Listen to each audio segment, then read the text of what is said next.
The Banu Ilyas or Ilyasids was an Iranian dynasty of Sogdian origin which ruled Kerman from 932 until 968. Their capital was Bardasiya. Muhammad b. Ilyas, Abu Ali Muhammad b. Ilyas was a member of the Samanid army and was of Sogdian origin. He supported the failed 929 coup against the Samanid emir Nasir b. Ahmad. After the rebellion failed, he fled south, eventually arriving at Kerman in 932. He managed to extend his control over the northern part of the province, while the southern and eastern mountainous portions remained under the control of the local Baloch and Kufs. Despite Samanid and later Bayad attempts to expel him from Kerman, he succeeded in maintaining his rule there for over 30 years. He acknowledged either the Samanids or the Bayads as his overlords but was effectively independent. In 967 he suffered a stroke and was eventually compelled to abdicate in favor of his son Ilyasa. Ilyasa b. Muhammad.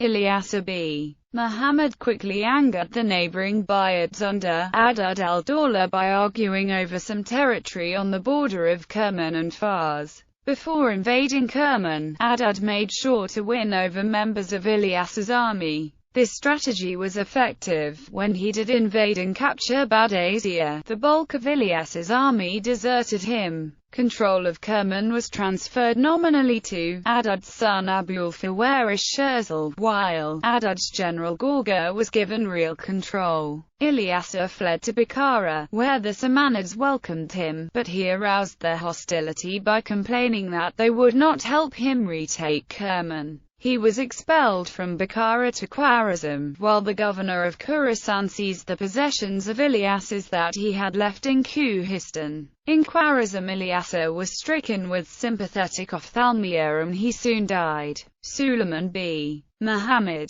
In 969 or 970, Ilyas's brother Suleiman, who had fled to the Samanids before the Bayad conquest due to a quarrel with his father, convinced the Samanid emir Mansur b. Nuh to supply him an army to reconquer Kerman. His hope was that he could gain the support of the Baloch and Kufs. Gorga moved to stop them, and in the ensuing battle between Jiroft and Bam, Suleiman, two of Ilyas's sons, Bakr and al-Hussein, and a large portion of the Khorasanian troops were killed. Al-Hussein. One more attempt by the Ilyasids to retake Kerman occurred in 975 by a nephew or possibly son of Muhammad, al-Hussein. Al-Hussein, learning of a rebellion in Kerman, traveled from Khorasan and took control of part of the rebelling forces. Adad al-Du'ala's vizier Abul Kashim al-Mutara b. Abdullah was sent to restore order to the province. He defeated al-Hussein in Jiroft and captured him. Nothing more is heard of him, and his capture marked the definite end of the Ilyasids in Kerman.